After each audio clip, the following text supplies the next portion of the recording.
जर कोणी गैरनिरोध केला म्हणजेच की रॉंगफुल रिस्ट्रेंट केलं तुम्हाला, किंवा बेकायदेशीरपणे जर तुम्हाला थांबवलं, किंवा एखाद्या ठिकाणाहून जाण्यास अडवलं, किंवा एखाद्या ठिकाणी जात असताना तुम्हाला अडवलं,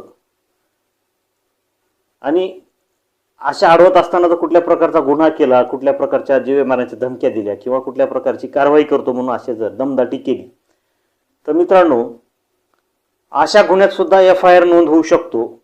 पोलीस बऱ्याच वेळेस अशा गुन्ह्यामध्ये FIR नोंद करत नाहीत, केवळ NC नोंद करतात आणि विषय तिथं संपवतात. परंतु मित्रांनो, कलम 126 रॉंगफुल रिस्ट्रेंट म्हणजेच की गैरनिरोध करणे, बेकायदेशीरपणे रस्त्यात अडवणे, बेकायदेशीरपणे एखादा मार्ग अडवणे, बेकायदेशीरपणे एखाद्या दिशेने जाण्यासाठी अडवणे, सदरचा गुन्हा हा दखलपात्र स्वरूपाचा असून तो बेलेबल आहे, परंतु दखलपात्र आहे. दखलपात्र आहे म्हणजेच की अशा गुन्ह्यामध्ये पोलिसांना गुन्हा नोंद करावाच लागतो, FIR नोंद करावी लागते.